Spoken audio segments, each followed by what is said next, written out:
Pictures are alive. They're not books. They are the very living essences of nature itself. What a strange person.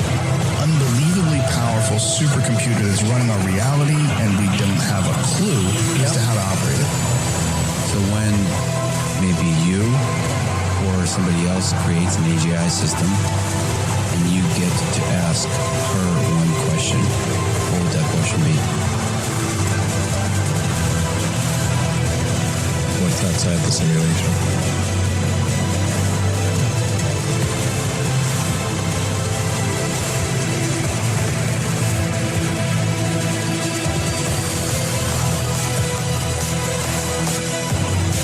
Say in your mind, say to yourself, I am more than my physical body, because I am more than physical matter.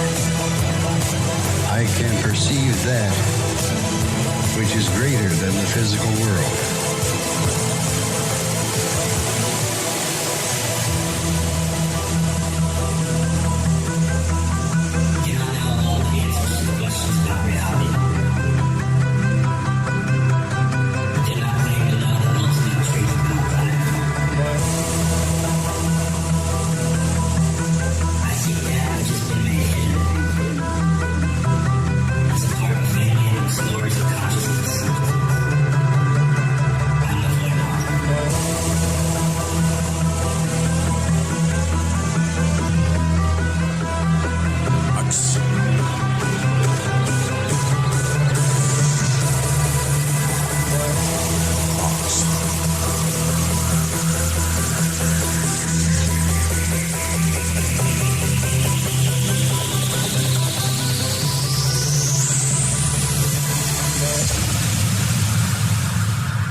Broadcasting live from Daytona Beach, Florida. This is Lighting the Void.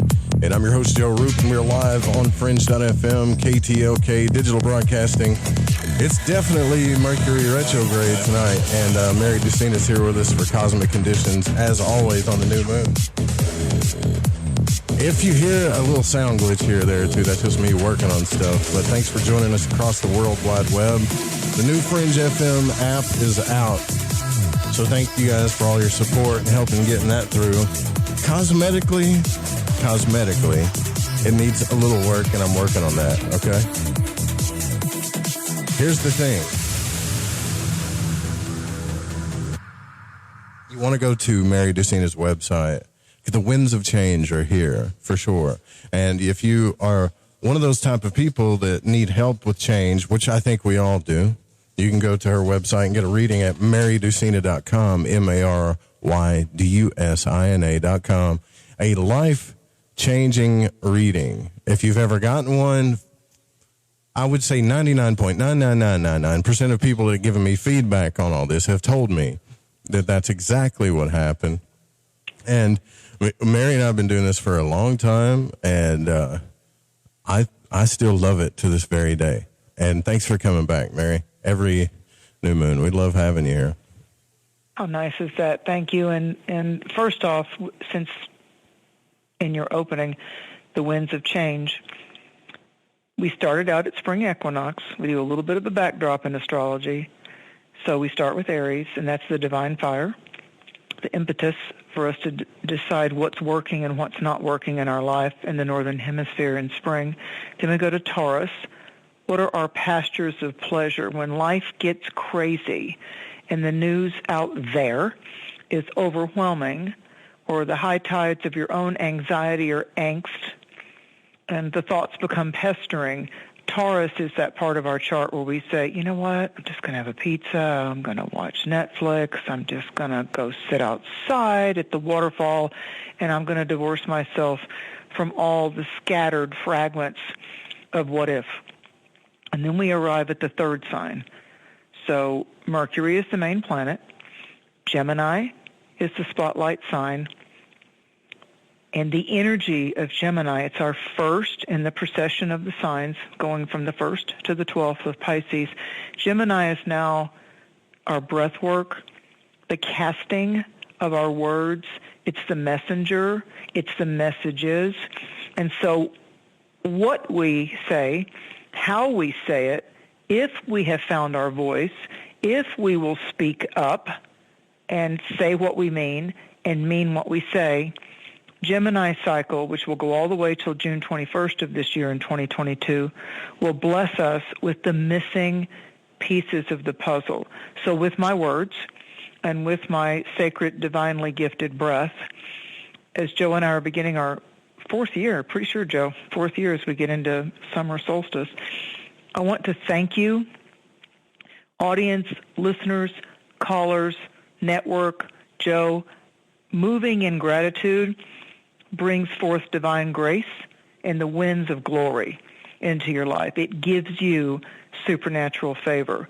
So it's not just pretty words. It's not just empty words. It's really being the magician, the alchemist, and really, no matter what's going cray-cray in your world, no matter who spilled the tea on you or thrown shade at you, when you move into the immediate alignment with the supernatural forces of light, got to make a choice, the supernatural forces of light. When you choose that as your Earth Walk Beauty Way companion, you then move into the realms and the frequencies of the tribes of light.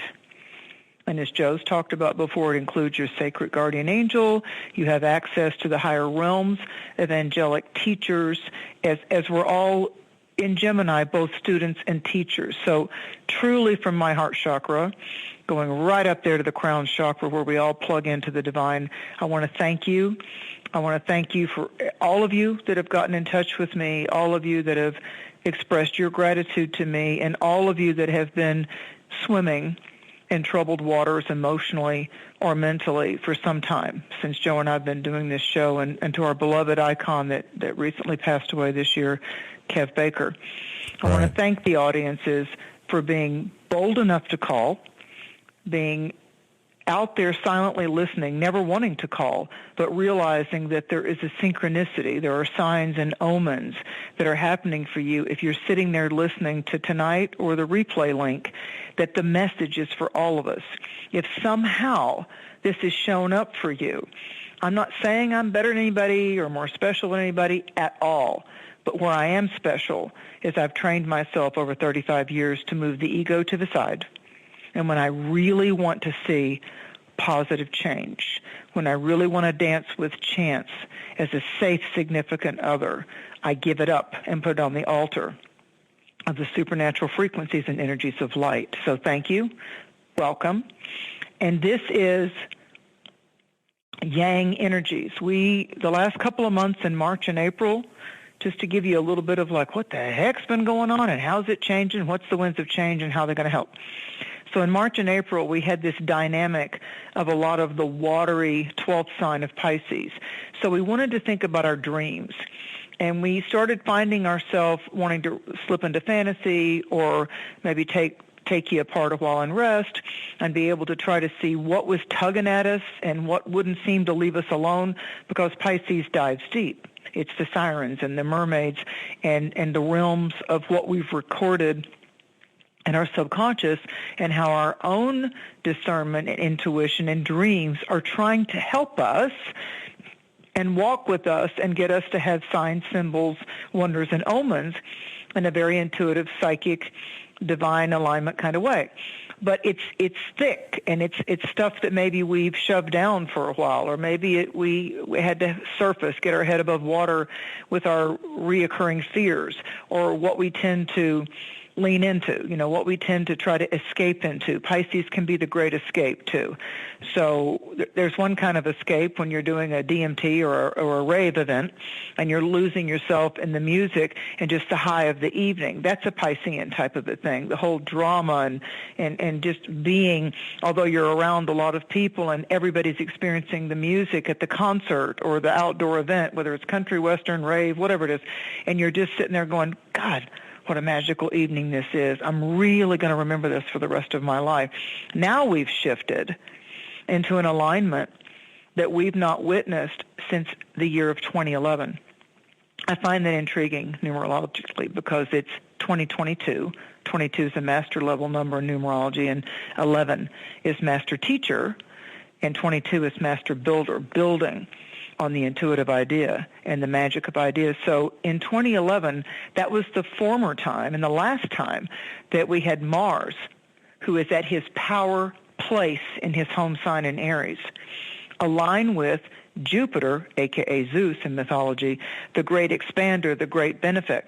So Mars is aligning with Jupiter in the first sign of taking action of Aries. And so it's fire, and it's a yang, and it's electrical, and it's a masculine type of frequency, whether you're male or female gender, I don't care, but it's a masculine, assertive, electrical type of plugging in type of energy. That's what's yang. So we've moved from the yin of a heavy, watery, earthy type of vibration that we were trying to get our footing again, and now we're moving into the divine desires, and we're moving into the combustible imagination and the alchemy that we need to do to actually take action instead of just talking about it all the time.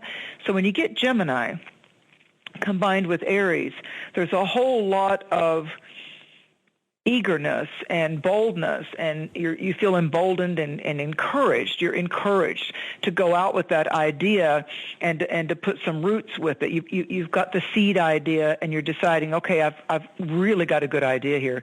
I just need to figure out where and how and with who to sow it. Right. So Gemini is the word brought to life. And biblically, and also our wonderful legend of the airwaves, media and the airwaves, Art Bell, wrote a book and talked a lot about the quickening. So did and Art Bell being a Gemini, and a lot of the people that got going with coast to coast Gemini vibrations, Whitley Strieber and George Norrie and Art Bell, all Geminis, the airwaves. And then we have this energy dynamic that's saying, okay, you're talking about this in your head all the time. Aries is the action, and Gemini is why not? Why not? Right. Let's have an adventure. Things are getting too stagnant. Let's have an adventure. So the ruler of Gemini, so those of you out there that have a little intermediate knowledge of astrology, you want to look at where you have Gemini planets and where the zone or the house of Gemini is in your personal nativity, your personal earth birth chart. This new moon is occurring at 9 degrees. When you go to Psalm 119, the part of the mystery about Psalm 119 is that there are 9 key words or 9 requests by the psalmist to receive a type of quickening, and there's 9 key words in that actual Psalm of 119 if you go take that at a mystical level. So this is a time with Mercury, the ruler of Gemini, coming out of retrograde, turning direct on June 3rd. But that whole shift of energy isn't going to totally come off until June 8th. But what's interesting about today and this new moon is that some really significant needed pieces of the puzzle, missing parts of the equation, I'm looking at the numbers, why can't I get the solution? Now it starts to arrive big time between today, May 30th, going into May 31st, all the way in to June 3rd, 4th. There's another big exclamation point on June 3rd and 4th. So you've got this Aries yang, Gemini yang vibration, and then our full moon, supermoon at mid-month is going to be in the Archer. It's going to be in Sagittarius, which is a fire sign, like Aries. So this month, it's about getting our dominant hand reaching out forward to say, hi, and this is what I do, and I have a great idea, and I think we could create a win-win. But with all these fire signs and the Gemini air sign and Saturn getting ready to go retrograde in the sign of Aquarius, a fixed air sign, we have to back up our promises. We have to. Yeah. We really need to do follow through. Aries is about the idea. Gemini can be scattered, and Gemini loves getting everybody's opinion about everything. And this is tugging at them, and they get caught up in this whirlwind of spinning in place, like the hamster on the wheel, as they talk about. So there's something about when Saturn turns retrograde. Saturn retrograde gives us a chance to pause with whatever intense life soul lesson that we've got going on. That's going to happen over June 4th at about 25 degrees of Aquarius. And that is going to clash with Mercury coming out of retrograde in Taurus around that same degree. So those of us born in late degree of Taurus, like toward the end of Taurus, toward the end of Scorpio, and those people born in the first week of Aries and Gemini, happy birthday, Gemini.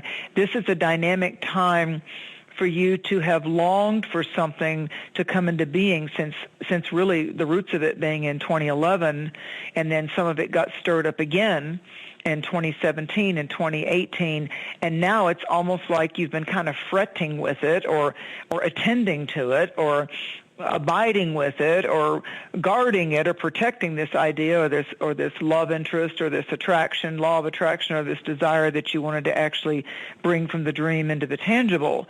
This is that year. Now here's a little magical key. No matter what anyone is trying to spin in the external earthy TikTok material world of fear, pornography, and let's look at the latest anxiety thing to keep everybody into chaos. Part of this Aries of like, oh, hell no, I'm not doing that anymore. And part of the Gemini going, you know what, there's a whole lot of different facts and figures and ideas and hidden agendas, and I don't care anymore. I'm going to focus on, which is why we came here, the mission and the purpose of my higher nature, my best, better version of myself, and my soul's mission. Because the reality is the divine spirit, something paranormal and supernatural breathes life into this earthen body temple. It has purpose. It has a bit of a timeline. I believe that we're multidimensional. I believe that we're ultra-terrestrial. And I believe that we continue. But when you up your level, when you can handle, it's a lot to handle. You know, when you decide that you're going to take on some next levels of alchemy and divine presence, there's more of a responsibility and obligation that falls upon you to be very authentic, be watchful of your words, be watchful of revenge, be watchful of competitiveness and envy and deception, because when you go up into the higher levels, the match to that is the darkness teachers. Yeah, that's so cool. Yeah, let that sink in. Yeah, that's so cool. Yeah, you know how people always ask me, Mary, did you make a deal with the devil or whatever? And I don't think people understand this devil energy. It feeds upon two things. It feeds upon fear, and it feeds upon your passion and desires, right? So what it does is, especially if there's multiple people in the equation, right, it'll say, well, look, yeah, well, whatever. You can do this thing. It's okay, you know. So you're making a deal with the devil, right? You're lured in to do it. And then you do it, and then the devil's like, well, what, do you think that you got that for free? And so when you do something like that and it ends up hurting somebody else, now that the devil feeds off another person's pain, and it's feeding off two people, right?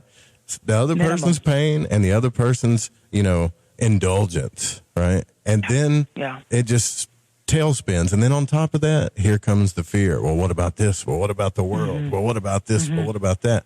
And the whole time you're so far from your soul mission, it's stupid, I tell my clients and I tell myself when I do my mirror work or I'm gazing into the stars or at the beautiful grandmother moon, I tell myself a couple of things. When a decision comes up or a lure or a temptation or somebody doing something that's just offhanded and just, my usual word is, oh my God, that's so unnecessary.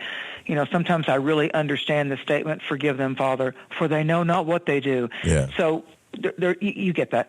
There's this energy right now where you have to say to yourself when someone promises you the moon type of a thing, and you say, at what cost, at what price? At what cost, at what price? Because I say to myself, and I say to my students and clients over decades, I say, okay, there's a cost of peace. There's a cost of compromising your true nature because you've got the fear of moving. And there's another reminder of you, just test the energy, test the elements, test the air and the tangibility of the earth and the fire of your passion, your anger or your desires, light or shadow, and the water of your feelings. Are they flowing or are they dammed up? Because there's two types of energy, be it a person, place, or thing, or idea or event or aftermath. It's got to do with, it's either draining you or it's uplifting you. So it's either, and listen, I do believe spiritually. I was looking at those signs and wonders and the pieces of the puzzle over the last 3 days, and remind me to give you an example of a certain state. So it's like you start to look at what keeps orbiting and evolving around me, because once you level up to it and say, this is like what's pestering me right now.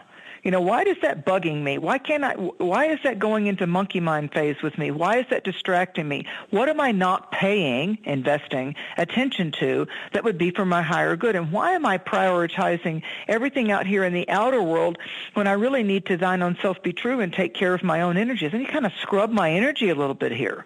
I mean, we have to participate in that best, better version of ourselves. Because to Joe's point, when the dark force wants to get you involved in a dark mission, understand this.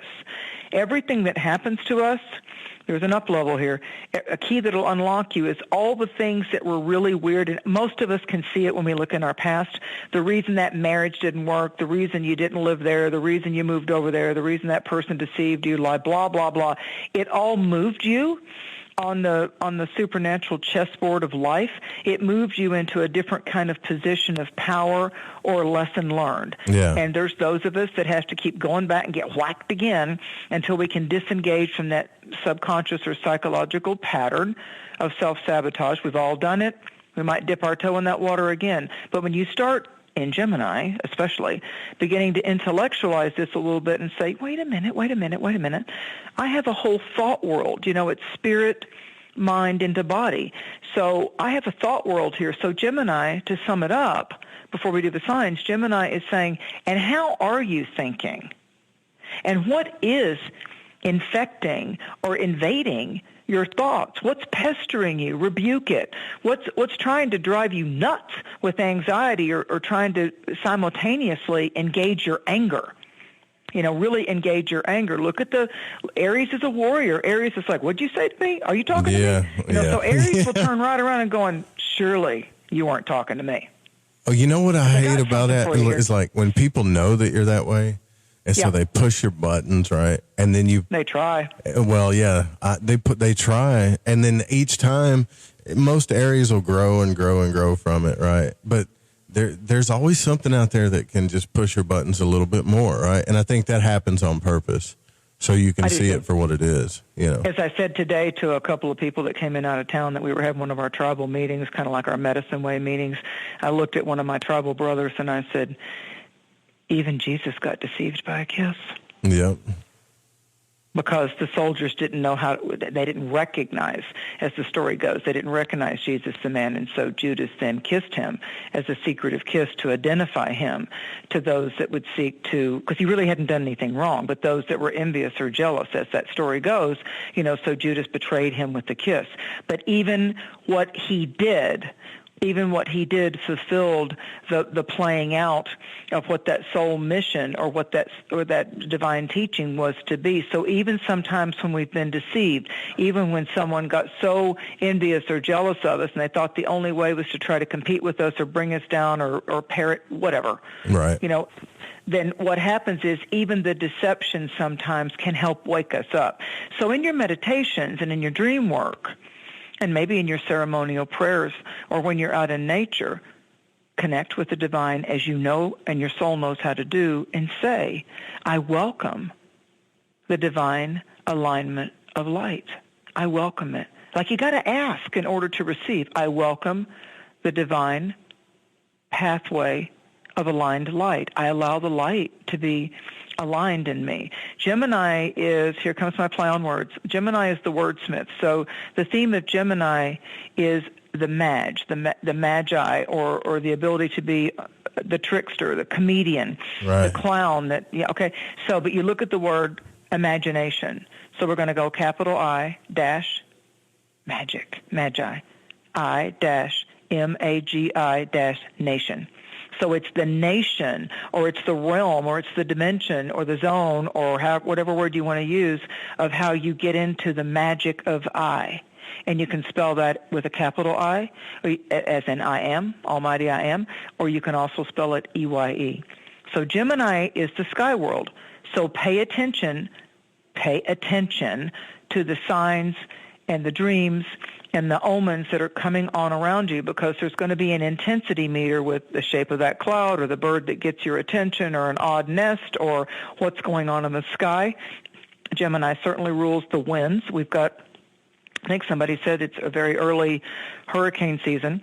There's already one building, I think it might be on trajectory to Mexico. In the tarot, we get Gemini in the major arcana and the major triumphs as the Lover's card.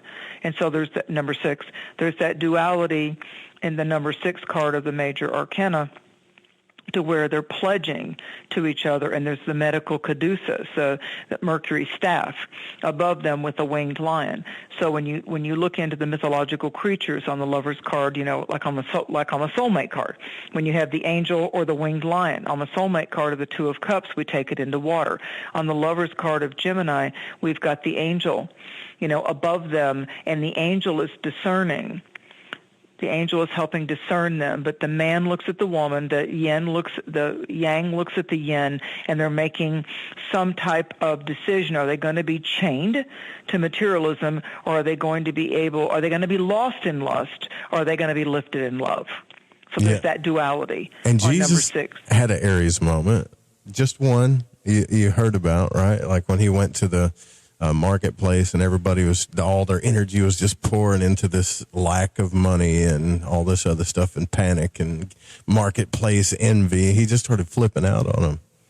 So even Christ had some Aries energy there. The tax collectors, the whip and the tax. Yeah, he ran him out of the temples. He actually got the whip and ran him out of the temples. I think it was something to do with money and tax, the tax collectors or something inside what was supposed to be holy ground, sacred ground.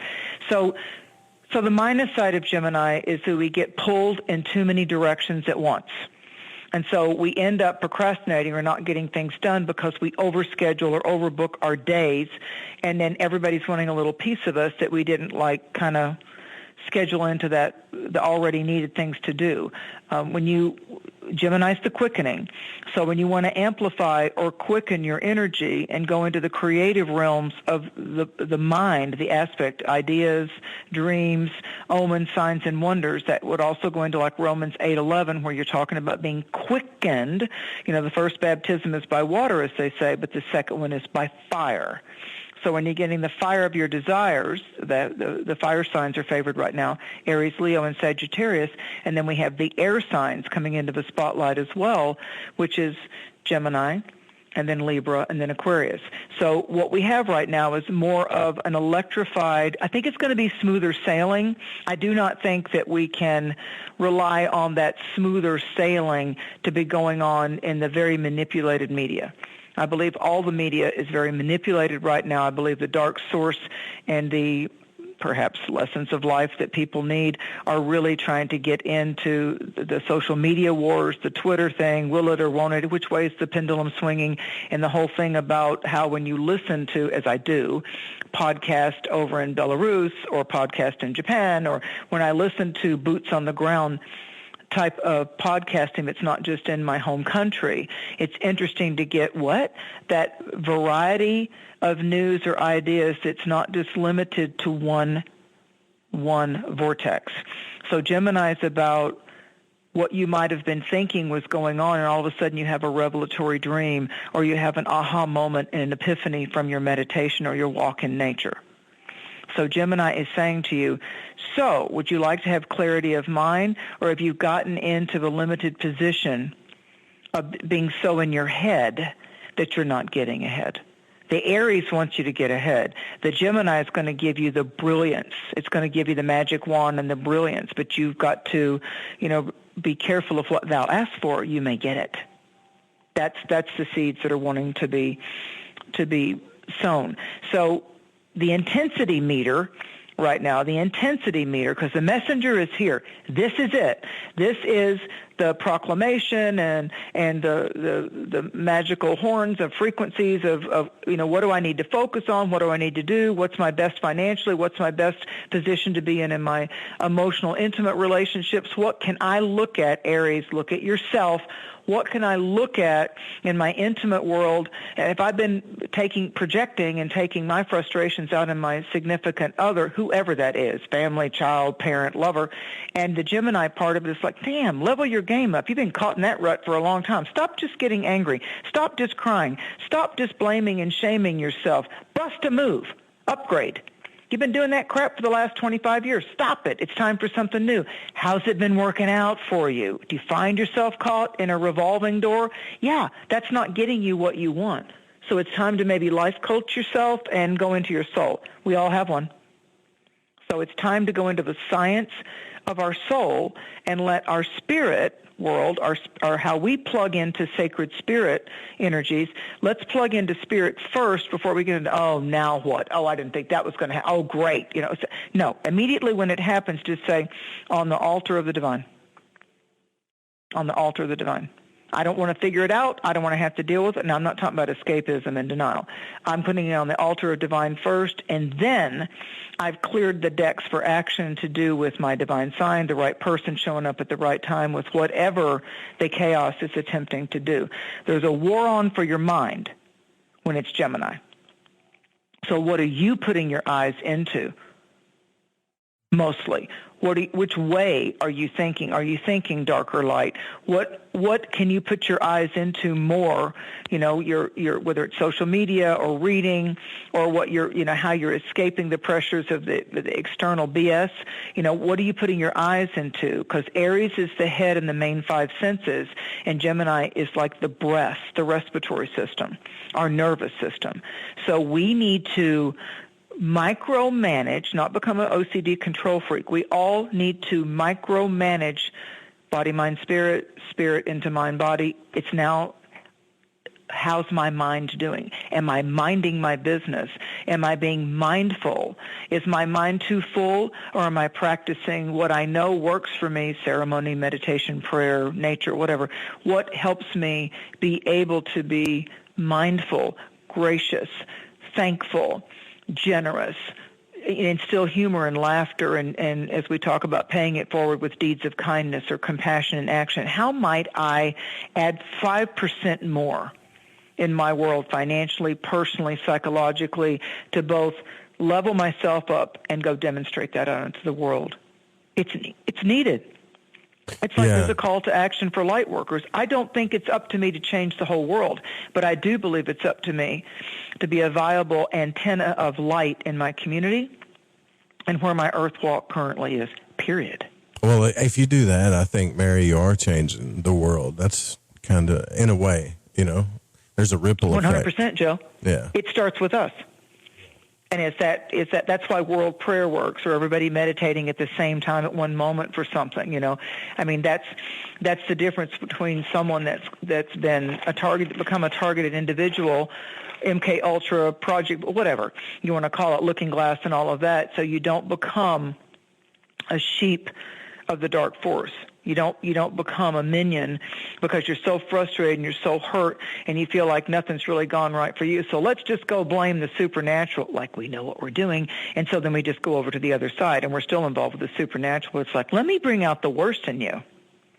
Or I'll pay you off in the material world. Yeah, but let me bring out the worst of you. Why don't you come into the land of the shadows for a while? So it's a choice. And stop making deals with the devil. What I mean by that is like, the devil is the prince of the air, right? That's your mind. Right. That's your mind. Right. So he's there offering you negativity and crap and deals and indulgence and greed. Yep. Anything to get you off of your path. Right. That's right. Right.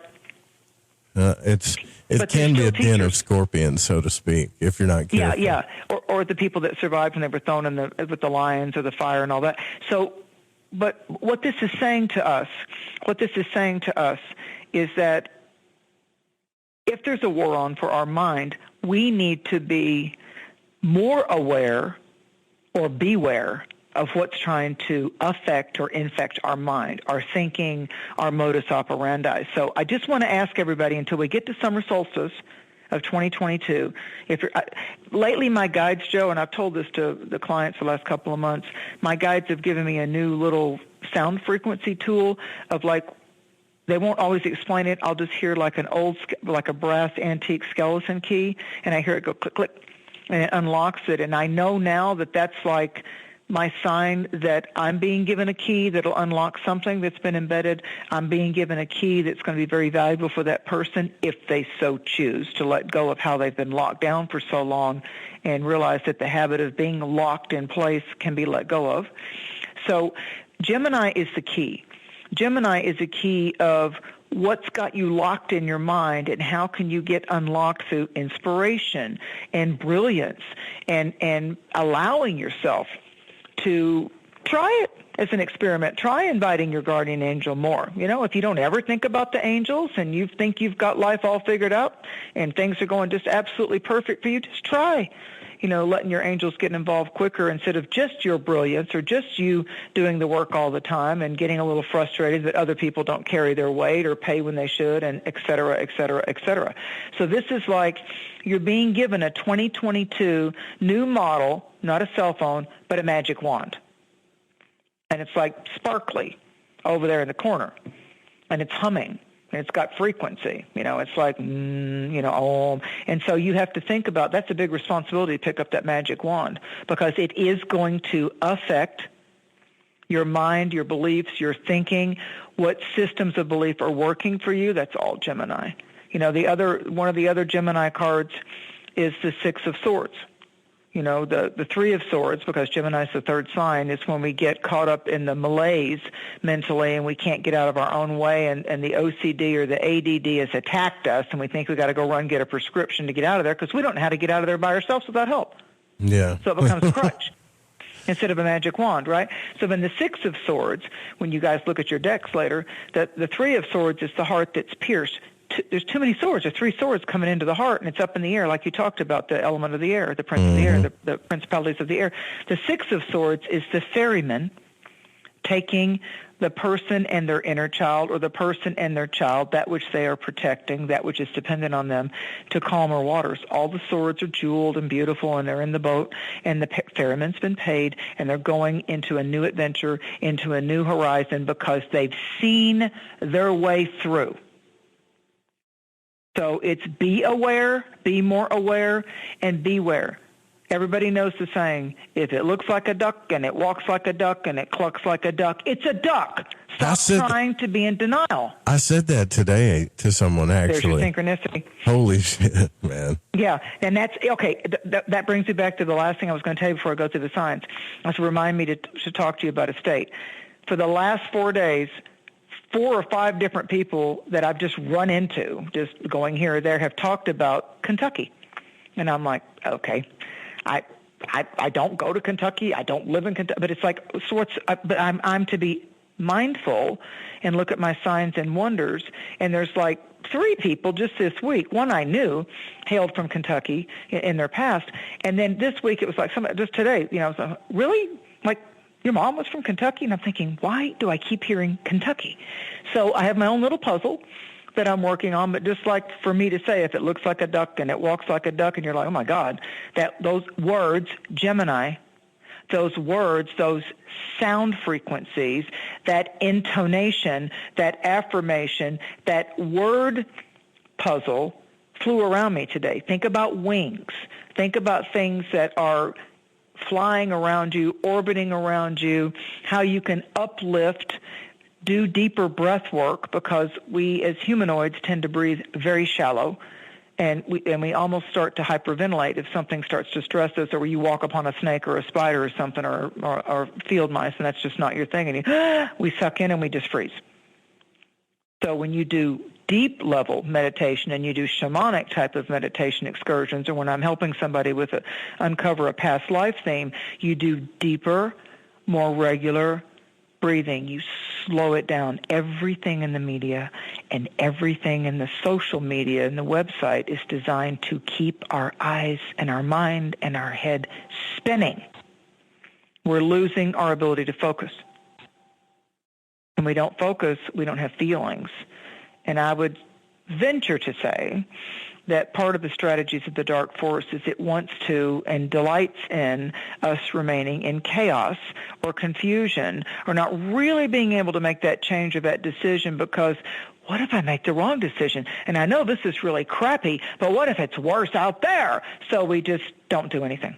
And we get frustrated at our partners, and we get frustrated in our jobs and all that, but deep in our soul we're saying, what are you afraid of? Quit blaming them. Look at you. How are you participating? What's your, how's your toe in the water? Does that make sense? It makes a ton of sense, actually. Yeah. And here's the commercial? I mean, we can go into the signs. We already missed the first break. I mean, I had a feeling. I'm running the motor on this boat, baby. So, Thank you. Smoother sailing. Smoother sailing. All right, smoother sailing because of that. So I just want to comment on that, though. Like, here's the thing. Like, no matter what changes in your life, and no matter how scary it may be, and it is, and it's always scary. It's a test for you to be on your purpose, right? That's all it is. It's just another test for you to be on your purpose. Yep. Yep. Absolutely. I remember my dad kept pushing because he was a good swimmer when we were kids. He kept pushing. We'd go to these pools, and I would always stare at that high dive. And my dad could do the jackknife and flip around and all that. And I'm like, wow, he really knows how to do that, And then he kept saying, it's time to go in the deep end. It's time to get on the high. I don't want to go on the high dive. Okay, you need to learn to go in the deep end because you got to practice. If you got caught off in the ocean or a river, okay, I'll go to the deep end. And then in the deep end, I would watch how far down it sure seemed that those people went when they went off that. It was a high dive. It was a really high dive. I don't think they're legal anymore. But anyway, I would watch how far down they went into the water. And here's what I thought. How long can they go in holding their breath? That fascinated me and scared me at the same time. So by the time I'm 9 or 10, Dad's beginning to put the pressure on me a little bit. He knew what he was doing. He was building, for a female independence and courage and all that. Did I get that at the time? Absolutely not. I just wanted to stall getting up on the high dive.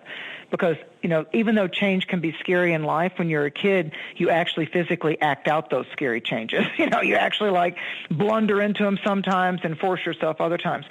So I finally went off the high dive. And what convinced me is Dad said, okay, if you're worried about how deep it is, just jump off the high dive. So your head's still going to be up top and you can bounce off the bottom of the deep end with your feet. That was logical to me, and that's how I did it the first few times. But then I was able to dive off of the high dive. And even though it's terrifying to know that you've got to talk yourself out of the fear and into the courage sometimes, and again, I will always say, is it worth it? Is it worth the investment? At what cost, at what price to your peace? I got more independence. I got, therefore, more peace. And I was able then later on in life, A, to know not to be a bully, and B, to back a bully straight up against the wall. If I, not just so much for myself, but if they were picking on somebody with an affliction or somebody that was smaller than them, just really being a nasty bully, it always startled them that I stepped in and said, you're not going to do that anymore. You better not be, this isn't between you and you. I said, you're not going to do that anymore. Well, what's going to happen? You're going to deal with me. Let's play. And it's, I'm not saying that's normal, but that was just automatic pilot when you build, and I see you validate it when you're defending rather than being the bully. So it teaches us about when we give and when we take. So if you think about frequencies, again, the yang signs, the fire and the air signs, Aries, Leo, Sagittarius, Gemini, Libra, Aquarius, those are electrical yang vibrations. Frequencies, vibrations, has nothing to do with the humanoid body's gender. And then the earth and the water signs are when we we draw the power to us. It's feminine, it's magnetic. We become magnets when we're in strong times. So in March and April of 2022, there was a whole lot of Uranus and Taurus and Pluto and Capricorn, all those Pisces planets coming together. So we were going again into our deep caverns of our subconscious and our memories in the story of not only our childhood. Don't judge it, good or bad. Just know that every one of us has a storybook of how our childhood was, pluses and minuses.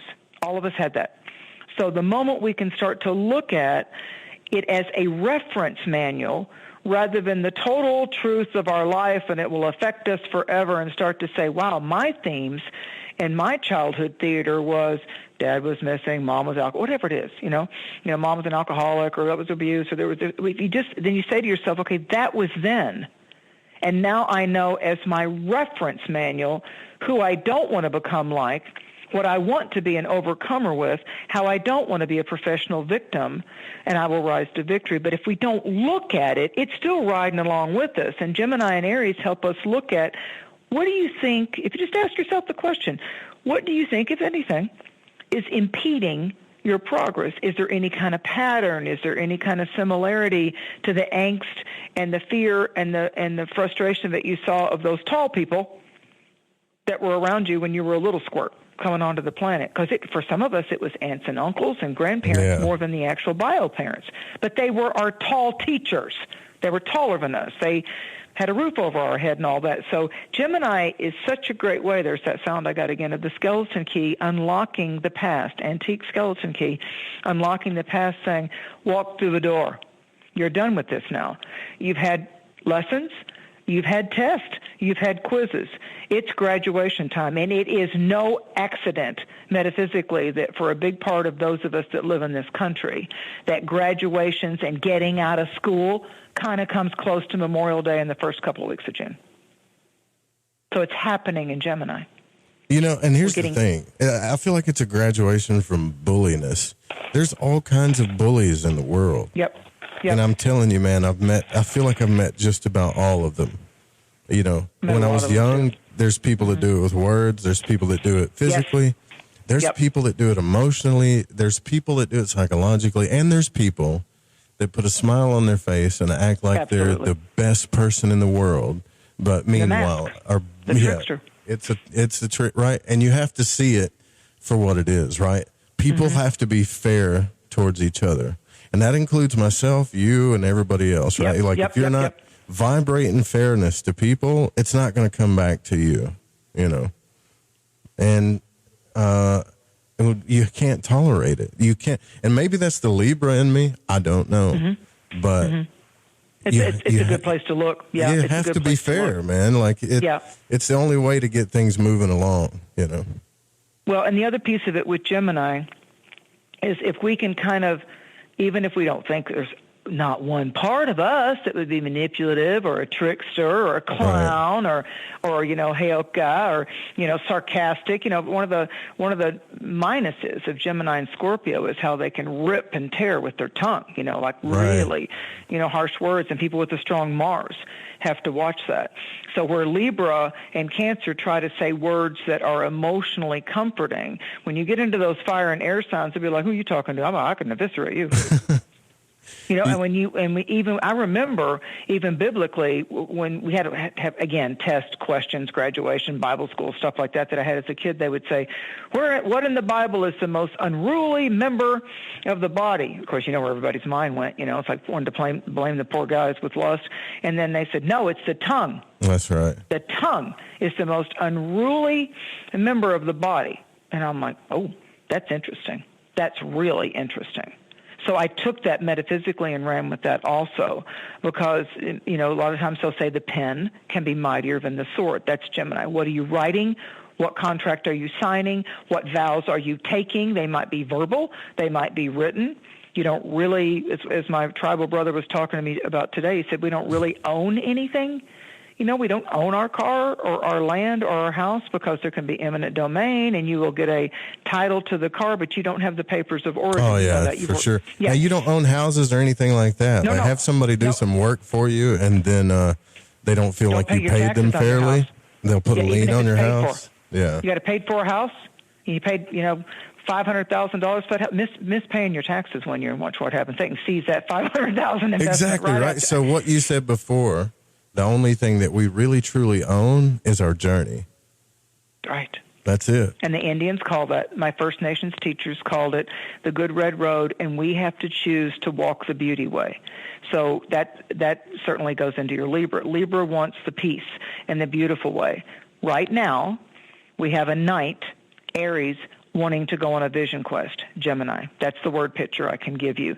And this new moon at 9 degrees of Gemini in the Western Zodiac, the constellation involved with this is called Aldebaran, and it has to do with the eye. It's one of the 4 royal Persian stars, and it's in the eye of the bull, in the constellation of the bull. So Mercury's retrograde in Taurus, the bull, it's going to turn around and start to be direct on June 3rd, but it's got to move, and it's got to get into this is all going to amplify when Mercury makes it in to the sign that it loves to be in the most, either Gemini or Virgo. And so what's going to happen, I'm turning the pages as best I can, so Mercury's going to go direct on the 3rd, and it's going to enter its first home sign. It loves being in Gemini and Virgo, and it's going to do that on the 14th of June, right as the ascended master's moon of Sagittarius, the supermoon, which just means it's closer to Earth. It's going to be a supermoon, and it's the final in the trinity of our annual ascended master's moon. The time of Passover, Easter is the Christ, the ascended master of the Christos and the Christed light. The Buddha moon, Wesak, happens when the full moon is in Scorpio, and this has to do with letting go of the material world, being lord over us, like letting go of attachments, the whole Buddhist precept. And then when we get to this one, it's called the Festival of Goodwill. And so the Festival of Goodwill, Sagittarius full moon, is always about, as I learned from the Ascended Masters teaching out of White Eagle in England, is that the Ascended Masters all gather, all of them, any of them you've ever heard of, gather at the full moon in Sagittarius, the Christ and the Buddha and Krishna, they all gather. And for that moment leading up to that full moon, within 6 hours of when the full moon is exact, wherever you are in the world, if you tune into that and you align with the divine, then they will cleanse your chakras, tune you up, allow higher vibrations to come in, eradicate some of the karma that you've done so much work on, and you will be walking blessings. Period. Amen to that. Yeah. Now here's the signs. So Gemini, happy birthday. You'll feel it more when your ruler goes direct on the 3rd. So Gemini, you're striking out, and it's time for you to celebrate your uniqueness, okay? So Geminis always need to be reminded that they got a lot of brilliance, but you got to focus on the brilliance. So I would say that there are some beginnings coming to Gemini, but they're going to have to I have 2 people that are Gemini. My God, they overbook their day every day, and then they have absolutely no room left in the schedule of that day, these professional people. I know one of them runs an attorney's office, for any glitch to happen. I mean, it's like their life is Mercury retrograde. And I'll say, why do you keep overbooking your day? I mean, things happen, red lights and trains and, things happen to kind of slow you down. But some people's, their comfort zone is busy, and that would be Gemini. That would be Gemini. So it's very intense for Gemini around the 3rd, the 7th and 8th, and then again on the 11th when Venus joins with Uranus and Taurus, and the 17th. So for Gemini right now, I guess I would say to you, prioritize which idea you want to take from the dream world or the thought world into reality, and tighten up your team. If you've got people working for you, tighten it up. If you're Cancer the Crab, Gemini is the sign before yours, so it's called the solar 12th house. So it's like a month or so until you have your birthdays, Cancer the Crab Moonchild, because summer solstice starts on the 21st this year, and then we go into our first Western Zodiac, number 4. We go into the first water sign of this year. So for you Cancerians, it's a private cycle, a little bit secretive. You're processing a lot of things. I would say you need to retreat to restore, if your sign is Cancer Moonchild. If you're a Leo, it's your 11th solar house, or Leo rising. So it's your true friends. It's your reliable support system, the tribal members that want to uplift you and make you laugh. So with Leo right now, probably the answer, the blessing, the quagmire, the challenge, the inspiration is going to come from a friend. It's going to be some kind of insight or aha moment or epiphany brought on by that reliable friend. If you're Virgo, it's 10th house. So I reminded you that Mercury is strongest when it's in Gemini and Virgo. So when Mercury goes direct on June 3rd, and then has another big energy frequency day on the 8th of June. If you're a Virgo, right now, starting with this new moon, starting tonight, like yesterday and today, there could be such a difference for Virgos and Geminis between their mood and what was going on as a priority yesterday versus May 30th. So from May 30th into June 8th, Virgos are deciding where you're going to engage or where you're going to walk away. Now, Virgo's not in the mood to sit down and really discuss it with you. Gemini will talk about it anytime, any place, and loves all the variety of opinions. Virgo's got an eyebrow raised, and they're looking, especially at work and career, why, of all the choices you could make, would you choose to do that would make the other person feel less than or copied, or what's wrong with you? You've got a business to run, a school to run, whatever it is, and you need not to ace one of the people that actually is on your team. So Virgo's looking at what people's motives are, and are their actions and intentions matching up. If you're a Libra or a Libra rising, it's 9th house. So this is kind of an interesting time for divine inspiration. 9th house is higher love and higher law.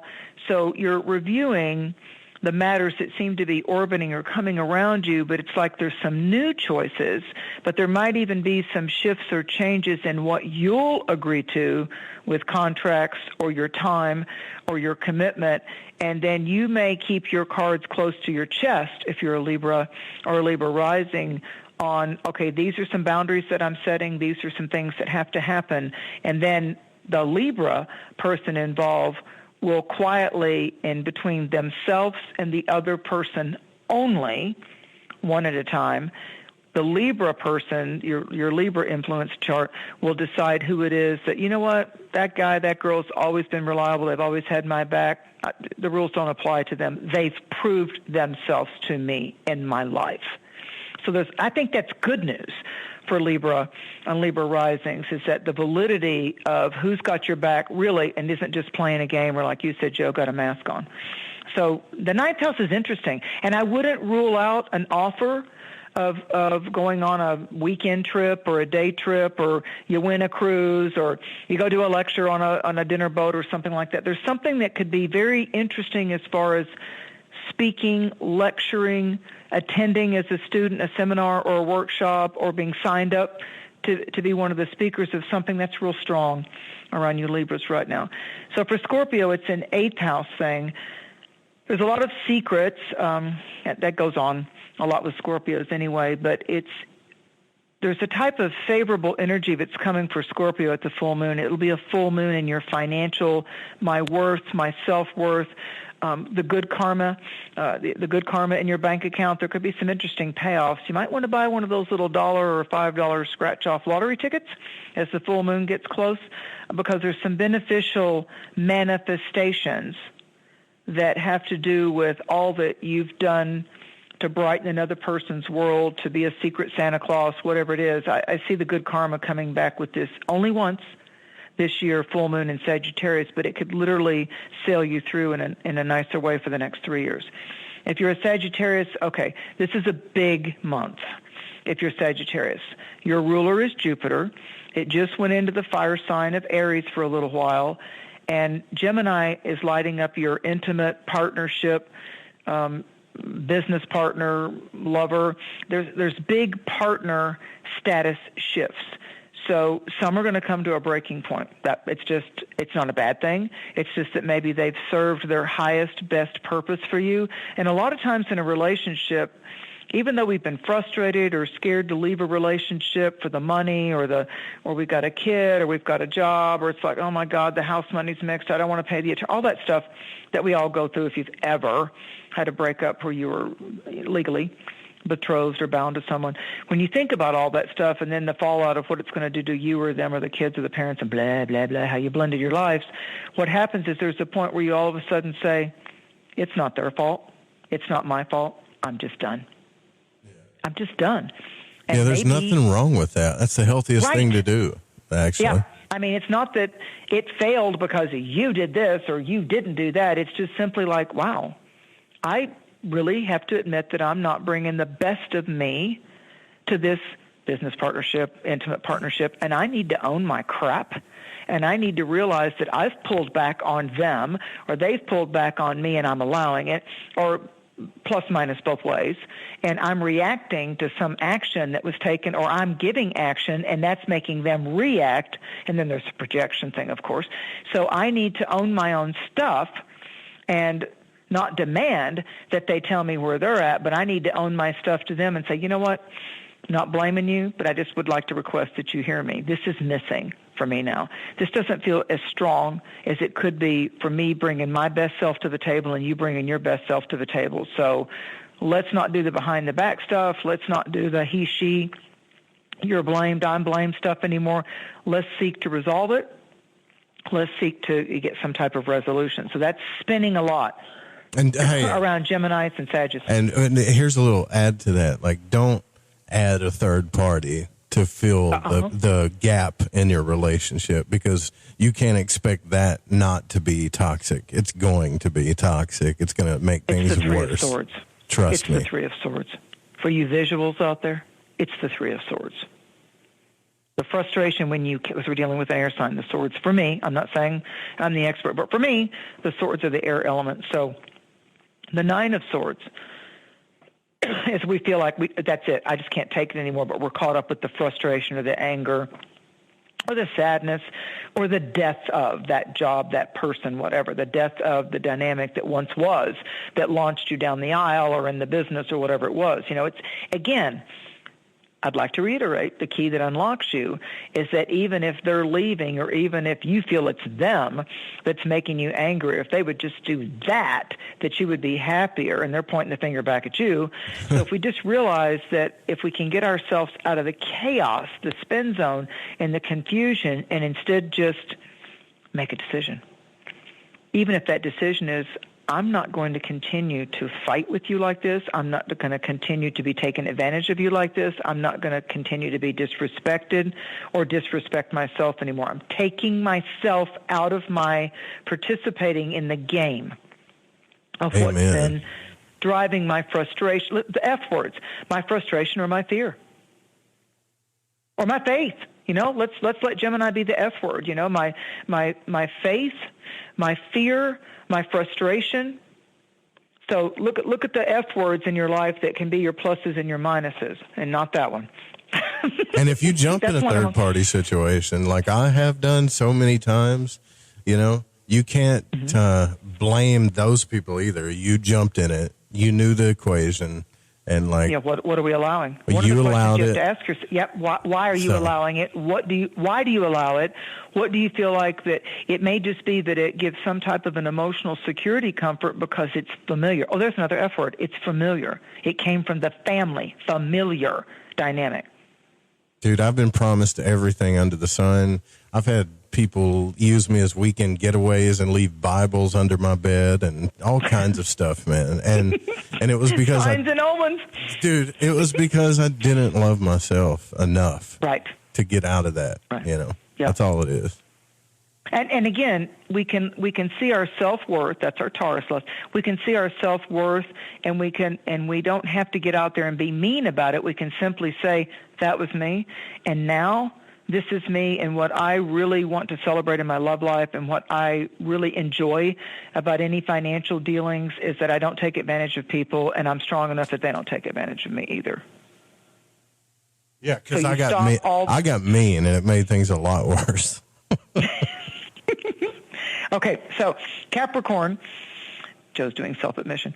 Capricorn, it's a 6th house vibration. Now, this is the 6th and the 12th house. Okay, so for Cancer, the crab, moonchild, and Capricorn, which is the polarity opposite sign, 6 months away from Cancer is Capricorn, 6 months away from winter is summer, and that's Cancer. So this is your time for self-care. If you're a Capricorn or a Capricorn rising, and you need your focus, Capricorn can focus. Your priority focus needs to be into more natural wellness or altering the diet a little bit to add in, like, okay, once a week I'll eat raw broccoli, or once a week I'll have a health smoothie. You need to, for Capricorn right now, it's like the physical temple, your communion cup, the physical temple is saying, I need to be nurtured. need to be nurtured. So if it's been that long since you've had a good massage or reflexology or hand massage, whatever, back massage, whatever that is, and you know more than anybody what helps you in herbs and vitamins and food choices, this is that month for Capricorn. So get up off your butt and start taking care of yourself. If you're an Aquarian, it's a fifth house saying, listen, real simple for you. Flirt with life, enjoy the dance, go play, have a lot of humor, enjoy yourself. And if you need to take time more to enjoy, the fifth house can be the actual physical children that we create or our ideas that are being birthed. So it's our creativity being born, so if you've got an Aquarian strong influence, if you don't have children, it doesn't mean that you're missing the cycle. It's life is wanting to flirt with you for more lighthearted, humorous, creative ways that you can uplift your own community and be a parent can be a teacher in school can be a teacher. You can be that teacher or that parent that your kid always says, wow, I got that from my mama, or I got that from my dad, or I really had a supportive cousin, brother, whatever it is. So it's like the people that become inspiration lights for this whole life walk. So Aquarians are in the market for that. If you're a Pisces, it's fourth house. So fourth house is a little challenging. The fourth house is the spotlight on your soul purpose, what your soul wants. It's a spotlight on your tribe, who's real, who's not, who's the wolf in sheep's clothing. It's home base. It's, are you letting the chores get behind you? Is your house getting messy? Are things piling up and getting dirty and you're getting more frustrated because you just don't seem to have the energy to want to do it?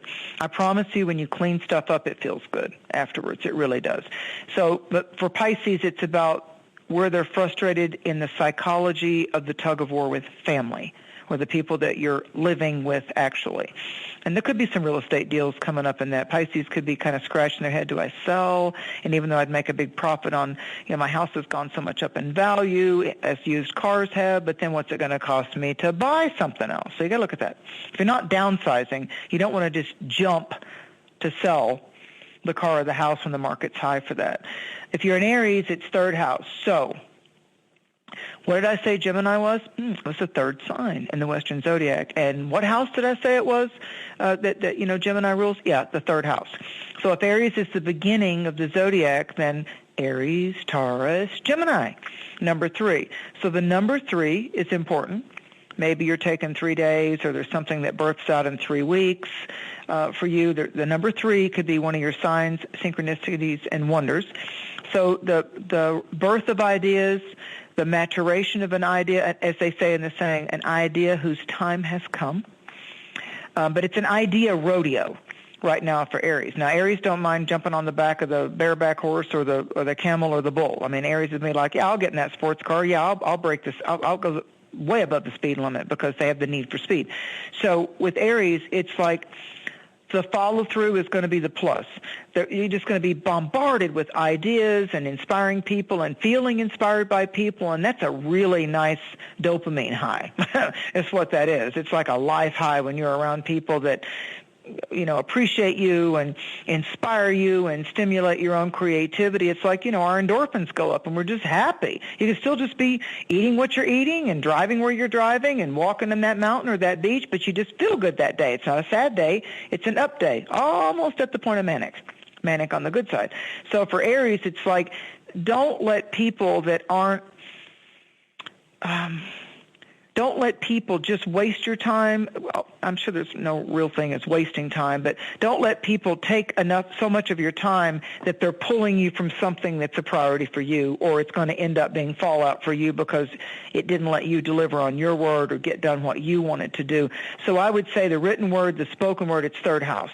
So for Aries right now, there is such a nice expansion and upgrade that has to do anything to do with storytelling, reading, writing, speaking, writing a script, traveling, making a commitment to be a speaker. All of that is so favored, not just because Gemini is in that part of the Aries chart, but here's the big exclamation point.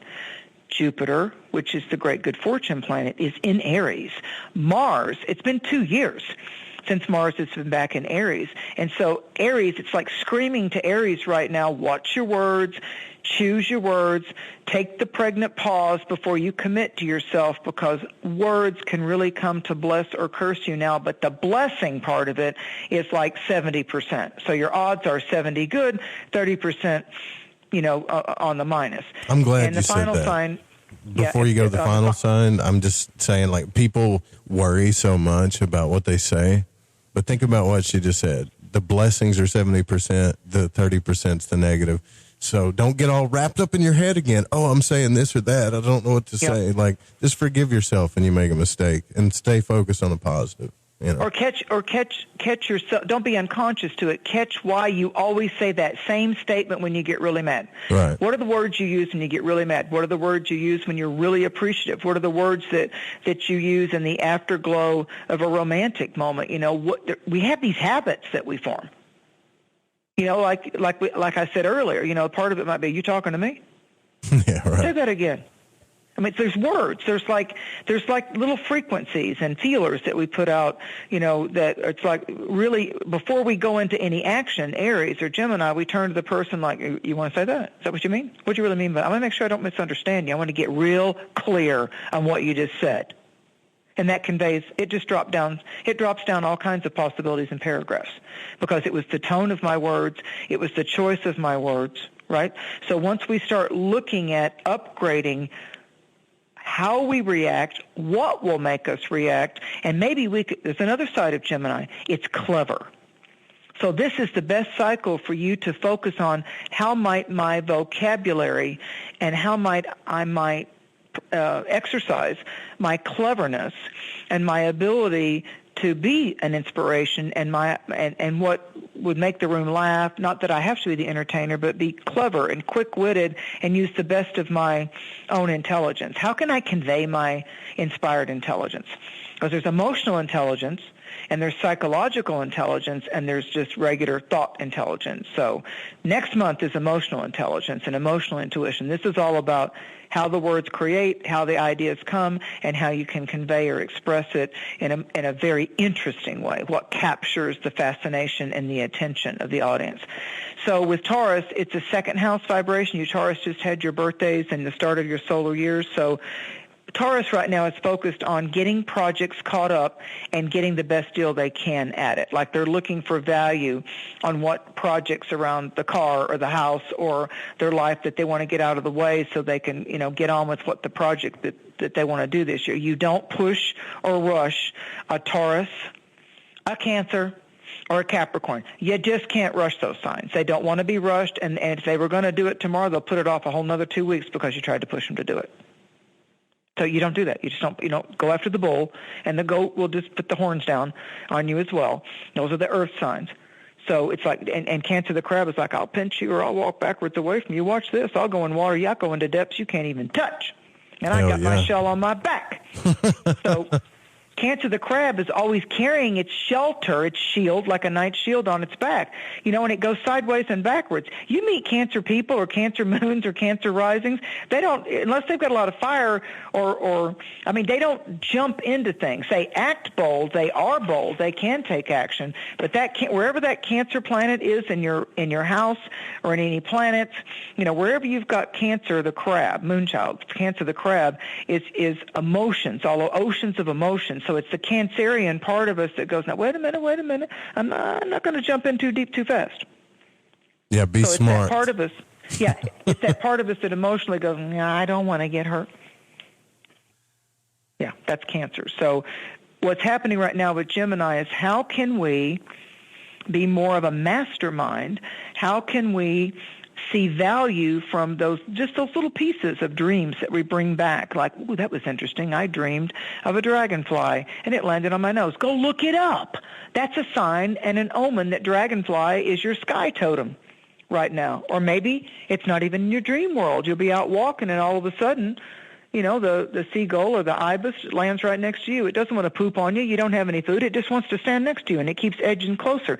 So maybe it likes your aura. Hello. Yeah. And then once you figure out, ooh, that seagull's awfully close, that's out of the ordinary. Oh, that albatross or that seagull or that kiwi is my bird for the day. And then it leaves you. It's just like, okay, got it, bye. On to the next mission. So it's how can you unlock yourself? Always take it back to yourself. So from the beginning of the show, the quickening. It isn't about quickening doesn't mean you want to get into a hurry all the time or a rush and get frustrated because you're stuck in traffic and you're already going to be 5 minutes late and you like to be on time, blah, blah, blah. Instead of getting into all that anxiety we talked about, that's a minus of Gemini, overthinking it, monkey mind, caught up in your head, can't get ahead because you're caught up in your head. So you're in a no-spin zone. How can you, first with yourself, stop criticizing yourself, stop saying things like, I'm tired, well, that was stupid, well, what a fool you were. Stop all that. It's the power of words, and it's word crafting, word smithing. Like a blacksmith, you're going to be more of an artist with your words, not to be a better liar, not to be a better snake oil salesman or a silver-tongued sneak devil. Around a little bit better, strategize a little bit better. You said it, Christ. I didn't. It's, dude. So Gemini's about lighten it up. Lighten it up. So how do we lighten it up? We first got to look at what's weighing us down, what seems heavy to us, frustrating. And like I was saying to Joe, my word for that is just like, what, that action was so unnecessary. Now you don't get me. Hello. Now you don't get me. Because another Gemini slogan, a master level karate sensei, my cousin, retired military, thank you for that, says all the time to people, he just looks at them and he says, choice equals consequences. Boom. So, it's like, that's what he teaches his students in all the karate schools and in his personal life. It doesn't matter if he's saying it to his wife or, shifts those eyes and looks at me and I'm like, I know, choice equals consequence. So it's like, you better make the right choice because the consequences are going to be attending that. You're walking down the aisle making a choice. Consequences are going to be at the altar at the end of the aisle. So that's another Gemini. If you can get to the bottom line and have really quick ways that you can do little poignant reminders to yourself about to improve your character, to not just get caught up in believing everything that's on the news or which side, left or right. It's the wings of the same bird. So it's like don't let other people define your truth. Every answer that you need lies within you with the magic of your soul and your ability to plug in and what? Divinely align with the light. That's Gemini. Another thing I want to say too is like you have to trust what you feel about things. There will be, It doesn't mean act upon your feelings, right? Just trust what you feel and how you feel about things. Do not let other people downplay your truth, because that's what the tool of your emotions is for. It's not to take actions upon all the time. It's to let you know what's true for you in that moment about the thing that you had the emotion about, right? And then then you question it. That's it.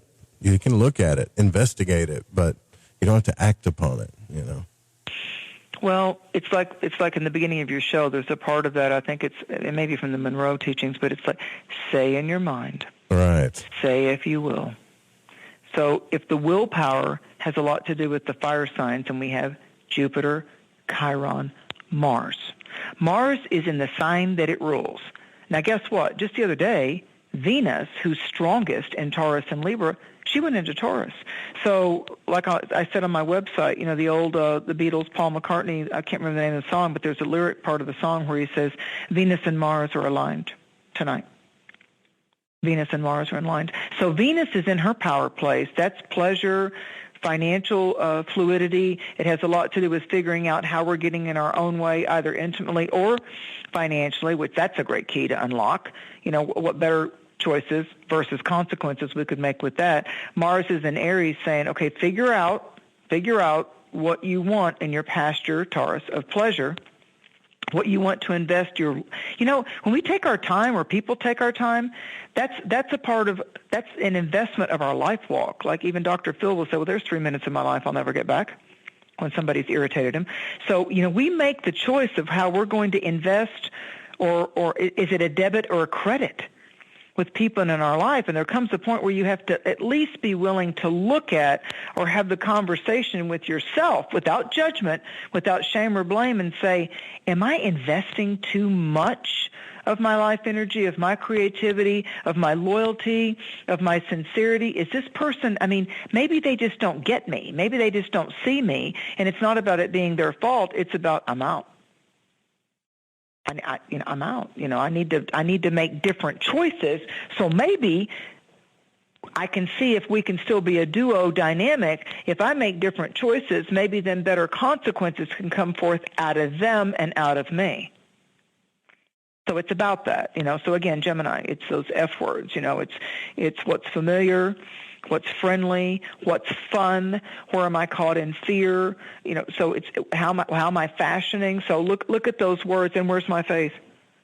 People say, oh, I'm not religious. I didn't tell you to be religious. I said, where's your faith? What do you believe in? What lifts you out of your dark times in life? We all have them. Nobody's been exempt from that.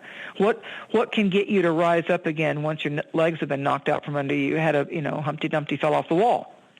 People that get well have to have that spirit to want to heal it and want to get well.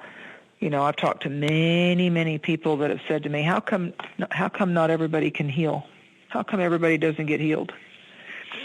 Well, do you think that has something to do with people wanting other people to heal them? Because I need it from somebody else. I'm not saying don't heal people, but that's a part of it. I can't say that's a big part of it, but sometimes people, I've seen it in action, Joe. Sometimes people end up getting the love and the attention that in their definition, didn't say it was right, but in their definition they never really got from their family or their partner or whatever until they got sick. Then all of a sudden, everybody's around them, and they want to help them. And so sometimes that crisis of life reveals who's true and who isn't. When the chips are down, who's there. A lot of times that dark night of the soul will help unlock you with where you've allowed things to entrap you emotionally, which is next month, what we've got going on in our subconscious and our life choices with Cancer the Crab, because are we mothering ourselves? Did we get mothered? How are we nurturing or mothering ourselves? And what do we expect out of our significant other as far as nurturing and mothering us and making us feel safe and holding us to their breast saying it's okay? That's next month. Right now, it's the mind game. Right now, it's all how you put it in your head. And you don't let trouble have free rent in your head. Oh, amen. I keep saying amen on that. Glory. Glory. Yeah. It's time to go to the phones when we come back because it's time for grace and glory. Yeah. We do have to take one break, though, or I wouldn't be giving any of the sponsors their due, right? So. And I want them to have that, yes. Yeah, we got to do that. We'll be right back. We'll take your phone calls. 1-800-588-0333. What? 1-800-588-0335. We'll be right back with Mary Dusina. You get a free reading. Don't miss out on it. We're going to take your calls. I'm Joe Rupe. We're doing Cosmic Conditions live here on the Fringe FM every new moon. It looks like we have our first phone caller from 585 area code. If you don't get through, you get voicemail. Keep trying. We got one line, and that's the way it is. 585, who are we speaking with? It's Barbie. Hi, Joe. What's up? What's up, Barbie? How you doing? Good evening, Barbie. I'm great. Hi, Mary. I love the laugh. I'm like stoked I got through. I'm very excited I got through. I've been trying for months with Mary, and it just never works out. So this is my buddy. Hi. This is one of my buddies from Rochester, Mary. When I lived in New York. First off, thank you for your laughter. Thank you for that. I am an absolute believer in laughter is the best medicine. No matter what we're going through, it's that laugh or that person that can get us to just disengage, disconnect, and just have that sound magic moment, that inner child like, yee-hee. Actually, Barbara, I'm going to pick your card, but Joe, there's a country girl here, and it's like this little boutique that I go to, and one day I walked in there, and some customer had just frustrated or whatever, and she said, kind of like really country people will do, she did this hee like that. Now, we made a joke out of it. Every time I go in there, I walk in the door and you say, hi, welcome to blah, blah, blah. And I go, hee. And she goes, oh, good. Oh, yeah. Thank God. Okay. So thank you for that, Barbie. I love the first call, and listen, calls where people are troubled matter a lot too, but thank you for that. And I'm glad you got through, and it's Gemini, so remember that. Make a note of that. You got through with something that you were trying to get a message from, or words of encouragement, or, I have something I want to ask. I want my message in Gemini. You did it. You made it. So Gemini is probably a good sign and a good time of year in your chart. So do you have a question, or do you want me to tell you your card? Just whatever you got. You're a smart girl. Okay, you got an ace. Now, in the tarot, there's only 4 aces, and each one of them open up both a season and an element. And you got the Ace of Wands. In my little way of studying the tarot, the Ace of Wands opens autumn. So an autumn-born person, autumn as a season of the year, there's a lot of history, there's a lot of dynamic with that, and kind of like a sweet spot for you, either because of someone or people born in autumn, or that season for you has held a lot of interesting resolutions. So I like this. If we don't just attribute it to the season, it fits in with the fire, and it fits in with your own creativity. And I feel like you and 2 other people are going to somehow join your minds or your purpose or your intentions. And I see something actually like an inventive idea actually coming to life. Like I'm seeing something like you used to get all involved in that, and now I feel like you're shifting into a new adventure, a new project, or a new way that might be some sidebar of creativity and cash. But I like this inception of this idea. It's like an idea whose time has come is with you when you get the Ace of Wands. Aces are always the presence and a gift of the divine spirit, because the hand is gifting you the element. So in this case, the hand, the supernatural hand coming forth from a cloud, is gifting you the fire, the ability, the second baptism by fire, inspiration. I am spirit is within me, and it's alive, and it's on fire. I'm on fire with this passion or this idea or this concept. So that's the divine fire. So you're ready to fire off an idea, and you're ready to get busy, boots on the ground. Do you understand? Yeah. Yes. Okay.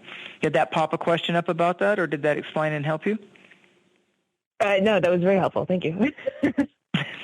Go with your idea. Its time has come, but look for there shall be showers of blessings coming up in autumn of this year, because it opens autumn. It opens up with Libra. When the sign Libra opens up in the 3rd week of September of 2022, at least email me, Joe, both of us, and let us know what's happened since this night in May 30th to that point when you're coming into the sign of Libra, when we get to that 20th, 21st of September, because I feel like there's something expanding very nicely for you. Yeah, thanks for calling, Barbie. Tell everybody I miss them and I love them. Everybody. Will do.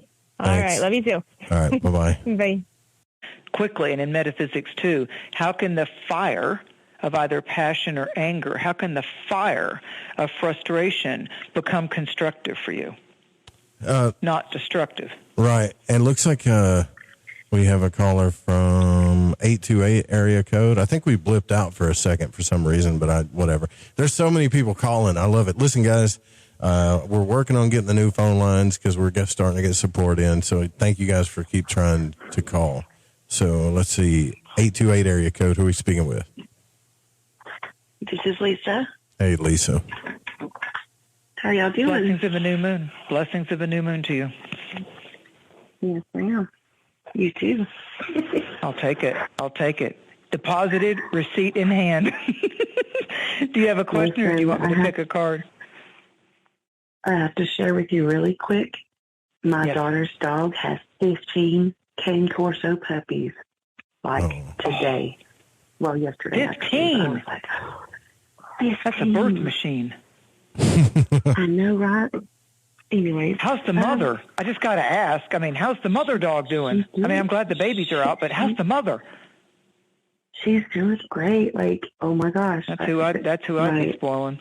Mm-hmm. Put me boots on the ground. I'd be spoiling that mama dog with what she just did. Oh, I know. Oh my God. Well, congratulations. I love that breed of dog. Yeah. New moon babies. New moon babies.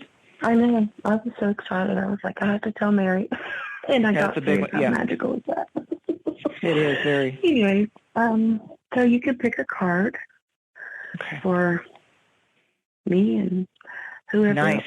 You got the Nine of Cups. Now, the Nine of Cups is called the Wish card. When the Nine of Cups comes upright, and y'all's reading, so you paying attention? Are you taking notes out there in listening land? When the Nine of Cups comes up out of your tarot deck upright, it means a wish will be granted. Doesn't mean you had to speak it. Doesn't mean you have to speak it. Something that you really wish will come about. Its time is the fruit is ripening when you get the Nine of Cups. If the Nine of Cups turns up topsy-turvy or reversed, it's not bad. It just means that wish is either not going to come true at this time, or the fruit, there needs to be a seed, or you got to, deal with the soil of your idea. Something needs to be corrected. So you got the Nine of Cups, which is the Nine of Hearts. Let me just reiterate, this new moon is at 9 degrees, Gemini. So I would look at the 9th of this month. I would look at the 18th of this month, because those are adding to 9. The 27th of June, the 18th of June, the 9th of June, because those are 9 in numerology. Because this card indicates that those would be days of impact, days of manifest. And so don't jinx it by getting expectation up there. Just breathe. Thank you.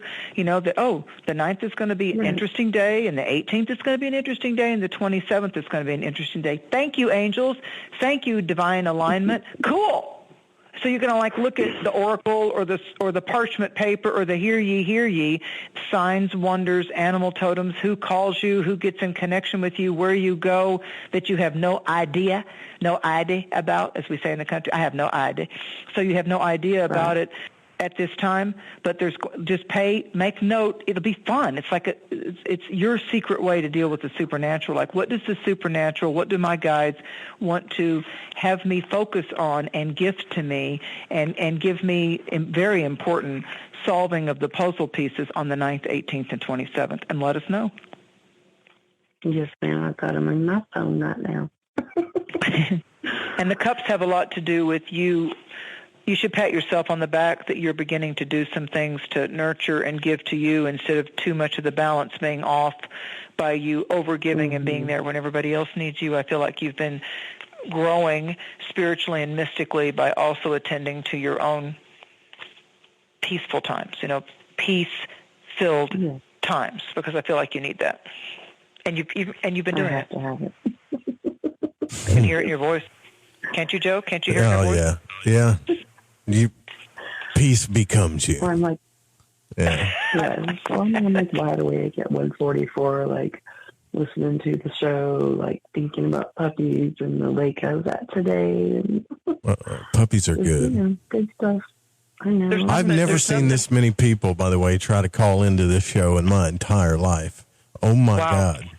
Thank you. All right, we better hurry then. That's spirit speed. That's Quicksilver Gemini saying, hurry up. Everybody's just as important as everybody else. Hurry up. Thank you, Lisa. Absolutely. Thanks, Lisa.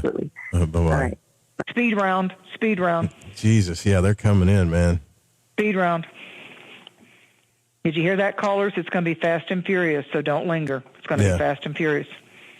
Yeah, I just keep seeing numbers pop up. Missed call. I'm like, I got to get that old phone line back. And it still only holds 4 or 5 lines, too. I don't care. It's nice. I bless it, too. It's 1-800-588-0335.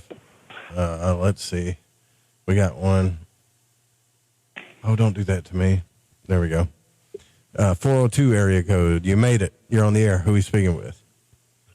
I made it. Brian, Omaha. What's up, Brian? Hi, Joe. You made it. Hit me fast. Speed I run. love it. How are you? I'm better than I should be. Oh, I don't believe that at all. I believe you're better and better. But I understand what you're saying. My plus or minus a few grapefruit-sized hailstones. Yeah. Oh, you're in it now? Ever seen? Oh, that was over the weekend. Yeah, that was crazy. But I'm sorry, I'm keeping you. No, that's a Gemini symbol. Anything coming from the sky, whether it's rainbows or certainly wind gusts or atmospheric type of things. Well, as a matter of fact, thank you for the reminder. Tonight and tomorrow, there's supposed to be this big meteor storm And I think different time zones, you can go on earthsky.org, or you can go on space.com and just type in May 30th, 31st meteor storm, because we've been in this uber solar flare coronal mass ejection thing for like the last 10 days, and now we've got this meteor storm. So, okay, Gemini, atmospheric, space, sky, anomalies, and things that'll just trip us out. I don't think I've ever seen grapefruit-sized hail. Yeah, it sounded like there was about 20 people with baseball bats just hitting everything. It was crazy. Wow. I've not been in that. I've been in tornadoes, and I've not hurricanes, but I've not been in grapefruit-sized hail. I know what a tennis ball-sized hail feels like if it hits you on the head. I know what that one is. So, okay, speed run. So you got the Six of Cups. Now, this is a karmic gift, a kindness, a person, an energy manifestation that has been someone that has been in your past. That was a sweet spot, nice, a wonderful rosy medicine from the past. It's like something about, it's not just a memory. The magic and the medicine of that sacred connection that you had with that him, her, or place is coming around you at this new moon. And I see it like walking alongside you as an energetic companion into mid-July. So, but the base of this card, the conclusion of this is that because of your kindness and because of your paying attention to what needed to be put on an altar to be paid attention to, the time you dedicated to sacred, and when your intuition said, look here, pay attention, listen closely, and you abided in that, that person, that energy, that medicine is coming back to be a constant companion to guide your bliss until mid-July. It's a good thing. It's a live show, everybody. I'm getting berated by all kinds of stuff right now, so you have to bear with me. Mary, you're back, and we have, look, who do we have on the line? We have 540 area code. Who are we speaking with? MJ in the chat room, MJ1. Michael. What's up, MJ1? Nice to hear from you. Hey. What Mary mentioned about the Aquarius, just sort of being lighthearted and just playing and, staying out of your head kind of thing, I actually decided to do that today. I've had something on my mind that's been plaguing me, and there's not much I can do about it, so you just have to go with what you got, kind of thing. And I'm in a position where I don't want to have to move again. I'm in a good position not to, but something has to happen. So I was just hoping maybe she could pull a card and see what what might be coming up. One of the things I want to say is that with you being an Aquarian, Saturn, which has been trekking along in Aquarius, and anybody that just begins to study astrology quickly learns that when Saturn does a little transit in your sign, things get interesting, things get weird. Things can go a little sideways for a while. So Saturn's been in Aquarius. It's at 25 degrees. It's going to retrograde on June 4th. That's good for Aquarians. It's good for a lot of people. When Saturn retrogrades, the pressure and the karmic pulses go silent. And you're able to review and correct and redesign or recommit or recalculate. Recalculating can happen when Saturn's going to be retrograde for 4 months. So I'll pull a card, but I just want to tell you that in an Aquarian's case, the retrograde's a good thing. Okay, what you have is the Eight of Cups. God, we're getting a lot of water, a lot of cups tonight. The Eight of Cups in the tarot is the Eight of Hearts. And there is a journeyman on Vision Quest that has come to his enchanted secret place in the mountains. There's like a lake or a creek or a river in this particular tarot. The mountains are up there in the background, and he's stacked up these 8 cups. Now, 8's the infinity. 8 in the natural zodiac is the 8th sign, which is Scorpio. So there's a lot of hidden things and some little missing pieces of data and pieces of insight that are coming toward you between this new moon going into around the 8th or 9th of June. But this is like he's gone to the secret garden or to his ceremonial altar or his medicine wheel for inspiration and direction. His walking stick, a.k.a. magic stick, which is his support, and also the divine. So I feel like that things are going to pull together. You've already stated your intention. I don't want to have to move again, but some things have to happen. Yeah. Breathe, I give thanks for the divine alignment, allowing this to be a very peaceful transition, that I am comfortable, I'm allowed to stay, there doesn't have to be chaos or confusion.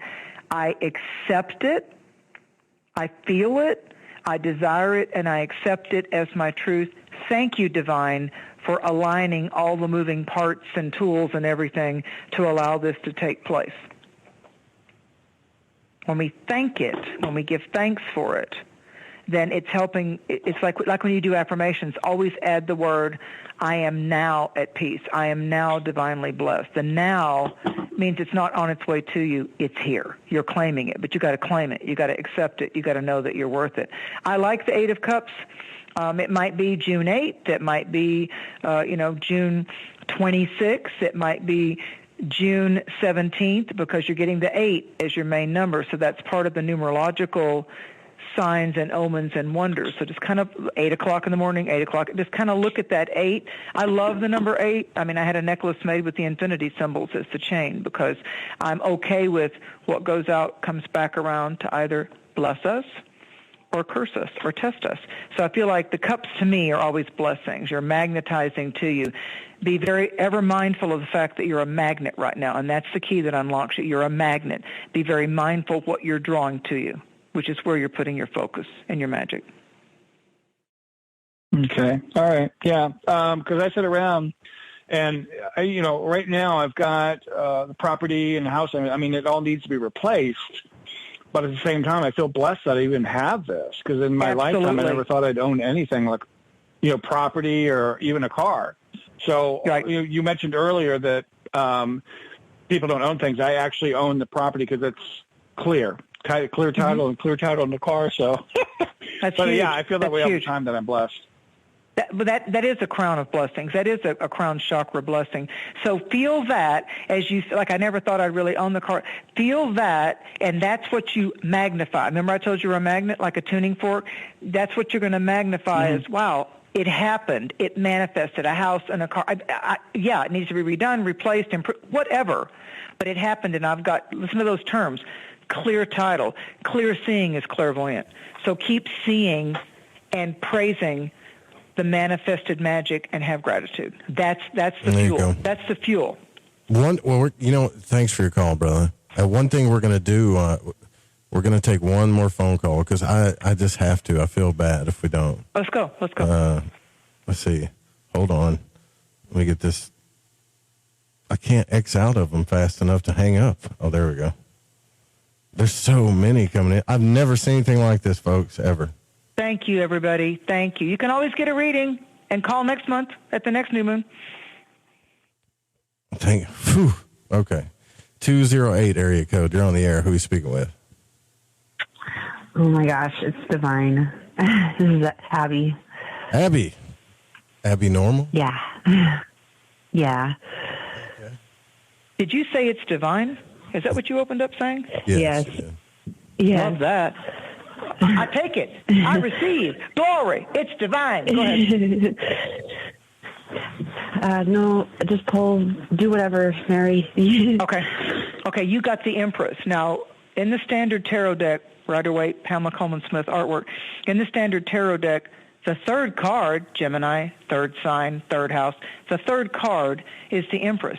She has the symbol both representing feminine energy, or yin, and Venus, astrologically and in cosmology, on a heart shape by her luxurious softy pillow throne. And she's out in nature with a gentle waterfall, and the trees are happy, like in spring. So Venus is happiest and rules Taurus and Libra. Your call tonight, Venus is in Taurus. She just went in the other day. So this is a time of opulence and self-appreciation and really just blooming where you're planted. It's also, you can't not say the Empress isn't about the mother that you are to pets or nature or gardens or friends or children, and also the whole story of the mother or the grandmother or the female side of your family. There's going to be some rich insights that are opening up to you on that, no matter what the story originally was. For sure. Bless you. Are you sneezing, Mary? Thank you. Bless you guys, too. Not me. No. Okay. It's divine. It's divine. Thanks for your call. It's divine on the line. It's divine. Thank you, guys. All right. Bye-bye. Mary, what? Dude, I'm trying to... Okay. Yeah, we'll get the multiple lines in. I'm sure we're going to hit our goal, so our quarterly goal. So look here, Mary, what's the big message of the night? The winds of change are here. The messenger, the medicine, the ability to magnetize it into manifestation is now. And so it's time to dance with chance. That's Gemini. Time to dance with chance. Mm-hmm. Couldn't have said it better myself.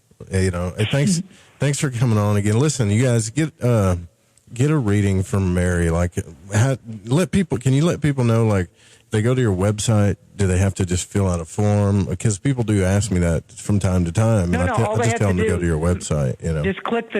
Just click my email is mdusina@rocketmail.com, and it's on the website. It takes you right over, and you can send an email, because for obvious reasons I'm not going to be answering calls, because that's what I do for a living. Sure. I do for you guys pro bono, and for Joe. We do this as a tithe. But that mountain mystic has to be able to have fun with some money. So, so you need to get a reading.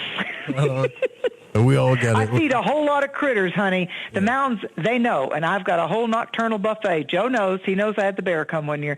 So I've got a whole nocturnal buffet. So those of you that tip and tithe to this mystic, some animals are eating because of you. And me. Right on.